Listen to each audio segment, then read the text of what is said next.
Kale tuli ku BBS Finance Jonathan exclusive ero naku lwaleero nga twegattiddwako omukulu aluddewo mu industry ebintu abimanyi mu buli ango omukulu Eddie we tukwaniriza naye nsanyusa okubanga BBS Finance mundaba abali eyo nsanyusa okubanga I'm part of your viewership tonight. Bigenda biti tugezaako tuyiriba twogere ku musically kati nnyo nasembye okulaba ku YouTube yawo nga you last released a single 6 months back, Love a Night, something like that. No da waliwo oluyimba Love unji kwongere lwa miezi ngemeka esatu basically esatu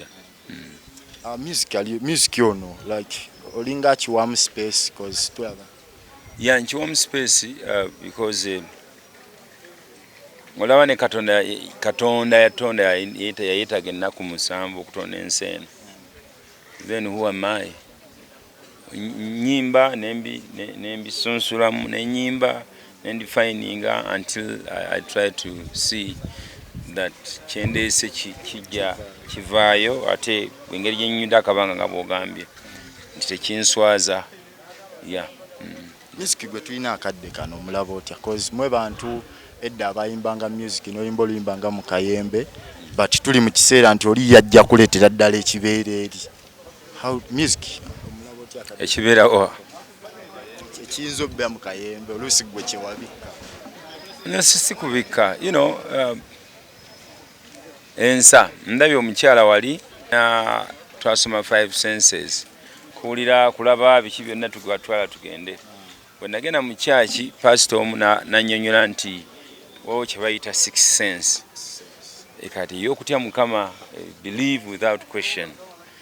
Kakati there is another sense that I wanted to put across. Omuntu okwogera ekyobusiru naawe n'owulira ng'okyogedde kati yo sense nyala ebeere mu mayimbi n'owulira nti kati buli sense eyo bwekuvaako nti n'owemula n'otabulira nti nno weekanze namu. Awo Uganda Buganda n'ensi yaffe yonna ejja kubanga egenze mu matigga. Olwisa ki ekisinza oleetera kino n'ensi okuggwa abantu ne batandika okuyimba music ow'ekika bwekiti? Wali olunze kubawo ke bayita okukamiza. Okukamiza kwe kubanga obadde nti evaamu amata kati nga bwobanga obadde olina ideas maybe ne zidduka. It happens to everyone. Waliwo wootuuka nga ng'omuziki guganyeemu oddako emabega weekweke siibako saba tambulako noonye bujja kyekikuza engulu. Naye bw'oyala okutebesa penalty omukono wabawo consequences ezijja. Number 1 problem nkinyonnyola nnyo nti gavumenti yeyina ebisinga waggulu byonna ku mikutu gyonna ku busimu oba ku TV yeyina ministry enamba ethics and integrity yekola n'amateeka ne parliament yaayo kubanga olaba ovumavumi muntu ne bakusiba emyaka olwawemudde. Obuzito bw'okuwemula bunene. Obuzito bw'okuwemula butwala nalumanya ne saalumanya especially nga tulina gadgets abaana kwe basomera. Twava mu lockdown batandikirawo naye ate katolina boozi bajjako. No public domain. And government does not talk anything about it. They just okay as long as you subscribe. Nti nkwagira. Basebo ne banyabo n'abali mu government muzadde abaana. Obusiru buno tebugenda kulya bali mu opposition mbokka ne bagenda kulya n'abaana bamwe n'abazzukulu. If you don't act. Era n'abayimbi bannange bw'obanga gwe oli muyimbi n'oyimba oluyimba oluwemula just kubamu kuba kibooko nga tegwa oluyimba. So we can opt. Music bw'aba aganyeganyeemu okuwemula si ye trendy. No. Uncle Eddie, kyekirina okukolebwa? I think tulina katola twandibadde tulina ebibiina by'abayimbi nga ne music enyini bamusini nga at least tulina bwe tuyitira ensenda zibikola naye government yakwata tiimu emu ey'abayimbi that must subscribe to the government nti ne bakulembera bibakulembera sinabimanya nnyo kuba senga bakulembera abayimbi ekyo kyandibadde kimu. Bw'oba dokita obanga lawyer nga weeyisa mu neeyisa yonna ng'oli lawyer, law council bayinza n'okuggyako gundi license. Bw'obanga oli musawo era bwe batyo, olaba n'abasawo ab'Uganda, olaba n'abavuzi ba booda bw'oba tonaaba bagenda ne bakunaabisa kifuba. Kakati ffe abayimbi abatalina kintu kyonna kye tusobola kukola tuba tuswala nnyo, kiyitiridde. Naye nga nze nzizaamu abalala amaanyi nti osobola okuyimba olimba nga lwa mukwano n'olusabika bulungi ne banga lutegedwa ne lubuuka generation ne lubuuka emyaka.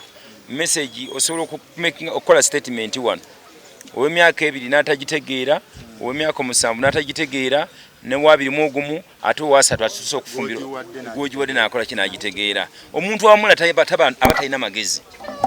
Omuntu awumula akwata ebintu ebyobuseegu ebyandibadde eri oba abigeranga abantu obuseegu ababeerawo dda n'abikuba wali ne bamukubira enduulu, naye enduulu eri temporary, very temporary. Nti sewali lulimba lwa buseegu lusobola kumalako omwaka nga luvuga. Waliwo mukwano gwange yafa yali bwayise eyo, ndowooza nsobola okumwogera erinnya, omuvubuka yafa bayimba embooko something like that. Yatuuka e London mu limousine nga bamuwadde and what have you. Naye olumba lwamala mu mwaka 1 n'ekitundu. Okumula is not the way to go, really. It's not. There are a lot of issues to sing about. After all, love nene nnyo bebakyaye abagenda okwagalibwa, abagenda okuzaalibwa abato bangi nnyo. There are a lot of dynamics wosobola okuyimba oluyimba n'oba nga tosobola okukola hit. Yes. Twogere ku kibaddewo olunaku olwaleero kya Mutobo Mickey Wine. Okusookera ddala gwe nga gwe mukulu we kiwulikika kitya ku side y'okuba nti tutuuse mu kiseera ng'asobola okustaginga concert oba oli awo n'ayita abantu ne bajja? Yeah, I'm so much happy.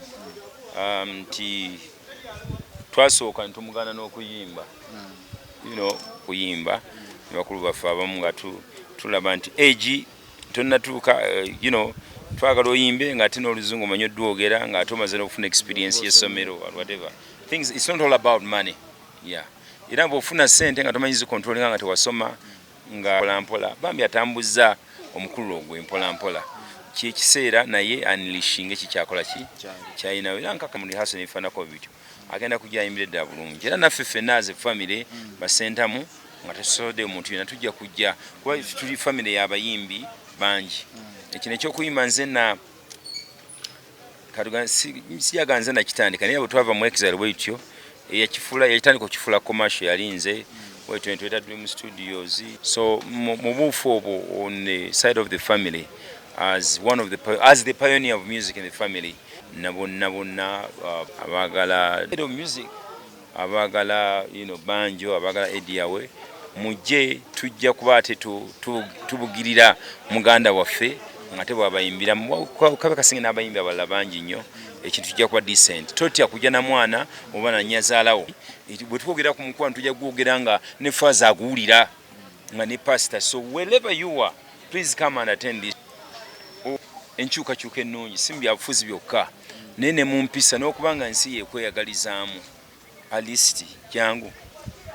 Ne kati nnyo ku lunaku oluno lwennyini lwa press conference tulabye nga wabaddewo akacyankala poliisi egezezzaako okubanga ebiyimiriza. Kino tekikuliyetinga effiya mu bawagizi bammwe aba oli awo abalinzi? Temutya n'akamu, temutya because now senga ekikibaddewo mwandibadde tetuli wano. So maybe it was omanyi n'abapoliisi bantu anza olinanyine office ze batayagala zibererewo ddala wali wansi ndoza balowoozezza nti waliwo okutuwaka agenda okutandika. But this is all about music. Policemen come and attend the show. It's going to be a good one. Ati nnyo nga tumaliriza abayimbi beeyawuddemu ku nsonga ya corruption oba oliawo abamu bazze eri abalala bazzeeni. Gwe nga Uncle Eddie yawe situation gye tulimu akadde kano nza bbanga okyogerako kye corruption kuba kirabika nga kiwanda. By the way nsaala agenda nnyo ku bintu bitrendinga. Issues za Uganda nyingi and corruption is part of it. Ate si buli asanga nti ali enguzi gwe tolina opportunity egirya ne basooka muwa kifo ekyo. So wasobola okubaawo nga waliwo some kind of nepotism and sectarianism ne balonda omwana waago ne bamuteeka mu kufo nabba ssente. So tuve ku source gye kiva eri yanga buli kifo kyonna kirimu basaidi emu tuviire eddala eyo tuyokati tugambe ku nguzi eno kubanga ogenda otuuka okulya enguzi eto okubanga oli mu kifo ekikola ekigirya. Yes, so not all about nguzi yokka bintu bingi ebigenda mu maaso. I always say Uganda yaffe ffenna, so wherever Uganda yaffe ffenna we must share. If you qualify, because bobanga tewafisoma degree tojja kusaba mulimu gwa degree, but if you qualify tuteekwa kubanga keke yona tugisharinga kyenkanyi ntambudde nga Uganda era ogenda okukomawo waka apart from bino ebibi byetwekolako oba byebatukolako. America kubanda bizenna nagenda mu America nga ndi mwana muto naye gye nakolera ng'era ng'ogenda okwesanga nga kale bano ba Hispanics nabo betadde kuleveddako, ba Black Americans bananzaalo batadde kuleveddako, ate fana kwesanga nga ate wano butulina okujogera nga ffe n'ogambye n'ensi yange, you know, it is mine as long as it belongs to you. So bwe tubanga twagala Uganda eno tulwane in whatever circumstances and spheres tube nga ati sense ntujowuninga n'okukonshyoninga abo babadde bagifuula eyaabwe nti it will never be forever. Oyinza kiwangaaza ennyo ate nekiyita obuzibu. They are just postponing problems. Let us love the country because it's what we have and we don't have any other. Yeah. Yes, if possible. Nze nno munnaye ne bakwano bange nga basirikale bafaani bange nze bwompita nga nze kukuba mbaga nkikuba because it's all about love. And again bwe kiba nga issue yakwogera ku bintu bino tubyogerako because n'aba government boogera ku issue ezifaanako bwe zityo. Politicizing music si gwe mulamwa kubanga nambe ekisooka kigenda kusirisa abantu bagabanye ssente nga bayimbi ezisalinako accountability. Eyo nayo nguzi bassebo ne banyabo. Ssente bwe zijja n'osanga nga abantu nga ba Eddie Yawe n'abalala they are not consulted ng'ate babadde pillars music wa Uganda okumala ebbanga not to share. Eyo nayo nguzi bassebo ne banyabo. Si kujoogerako bwogezi naye n'omuyimbi tokola ki togirya. Bagendanga eggulu abayimbi bagabana ssente bangi n'abateeka ebivulo. Eyo nayo nguzi. Enguzi kyeki? Enguzi gwe ayina amaanyi okukola obuvunaanyizibwa kwe kukuwa ekittavu n'osirika n'okola ekikyamu. Omuyimbi bw'obanga oyina omulimu gwo gw'okola ng'obadde osaavinga Uganda bulungi n'oli ebigambo byo, eyo nguzi. So bassebo ne bannyabo ate wowo neetasibibwa because naawe abasiba ate beba very funny. Abakwata enguzi ate be bagiwa nkuddiramu alonda ejijiyane ate bw'aba yagabye ssente oba nga gwagambye yagabye ssente. So ekintu kino tukigaziyiza eddala nga nakava mu America emyaka gisenga 10 na gijo waliwo ekibiina ekya Anti-Corruption Coalition batuyimbisa oluyimba mwalimu nze Bobby Juliana Emperor Orlando Zigidi n'abayimbi abalala baali bangi nnyo ne tuyimba oluyimba enguzi. I think njagenda mwaka ebizindu gyeyoko nga n'enguzi bagitusomesa busomesa nti gwagiwa n'agitutte n'agitransportinga n'abikwasaganya bonna mumukoze ekimugiridde kikyamu nga tubadde nakukola kituufu oba olidde ki enguzi. Katugamba bamenya ebizimbe by'abantu ebiri mu ntobazi ne balekamu ebimu bali baba balwadde enguzi. That's all happening to Uganda. Nti kigenda kirandi enguzi nga nnyo ng'ojje kubona obusente obutono bwe bakuŋŋaanyiza ndi bukole budde mutugabane kinene nnyo bwe kityo. So tugambe nti abayimbi mutuse ku sseera ery'okweryamu enkwe sinzi we twawulidde Dickenzo ng'agamba nti abayimbi abamu bagenda ne boogerera eri wabweru naye nga ssente eza gavumenti bazirya ate ne zino ebbiliyoni 13 ze boogerako mwebiri abaazirya naye bali eri boogerera eri we tunajjayo amannya gabwe nga baasayininga bo bagenda gamba batya. Gavumenti wekwata ssente nga bateeseza mu paalamenti ne bagamba guno omutema biliyoni 15 zigenda mu sekita ya kuyimba ne ziba nga wo akakiiko kazikulembera, it's not wrong. Nkiddamu mu ndowooza yange gavumenti esolooza omusolo gwaffe egabira sectors nyingi. Indeed, music industry contributes ekinene nnyo ku Uganda okubanga egitimba eteeka sente mu tourism nga n'enjovu bazisangawo. Bwekwata sente n'eziteekamu, it's very important, yes.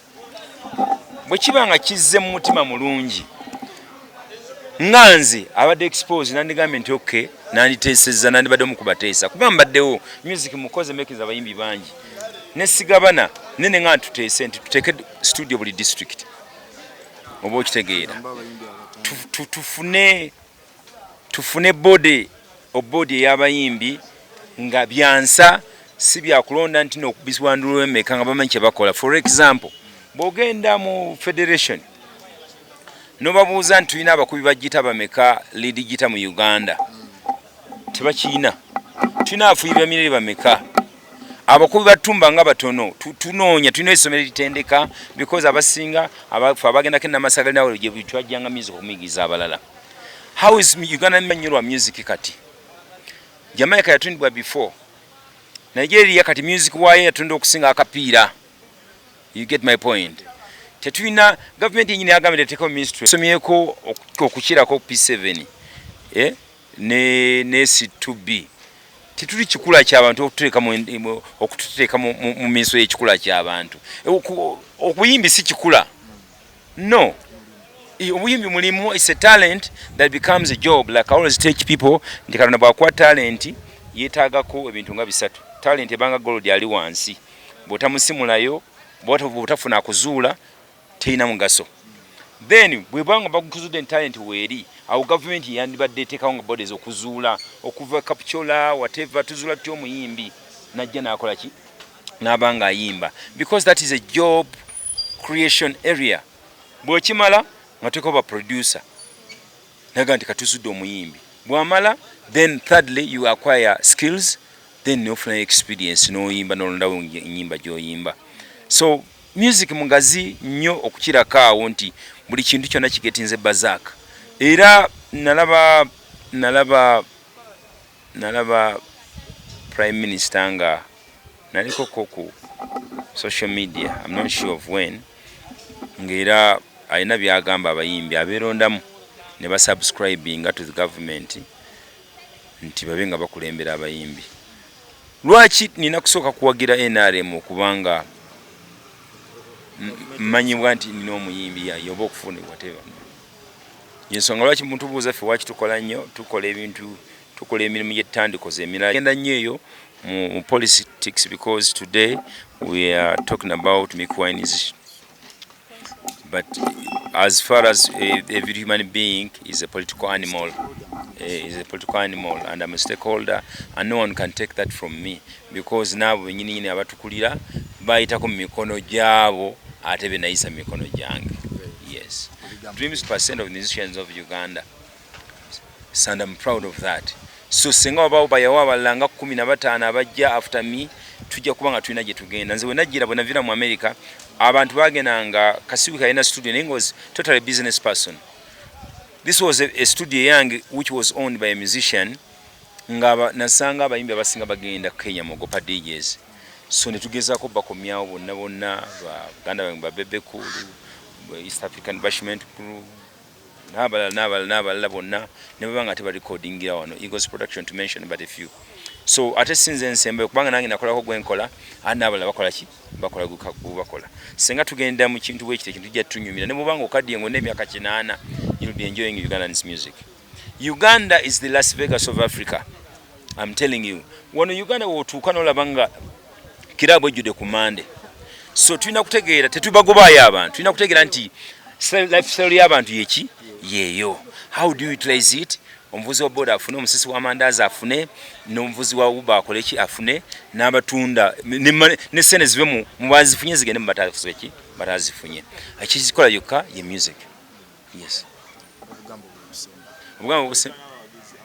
Yeah, abawagizi basebo ne banyabo sagala mu mbuze yange ya dina ye bwemunakimbuza ngenda bagamba ngenda balaga ekifo mu December wetugenda okukolera ate concert ya Eddie Yawe naye now we're talking about my young brother Mick Wine who am calling upon all the supporters of him please not to sit bajje bagenda kusomba abantu abala bayinza okusomba abantu bangambe wawone endala somewhere naye bana babasombye tusamwe esombe kubanga moyini important ya face kulaga cyani asinga twagala sente iyo njimwe twagala sente saba nange nja kubayo ngambugiza mto wange ne bafani babaganda bange bonna I stand on behalf of the Center Mosque please come and attend Mikwani show yeah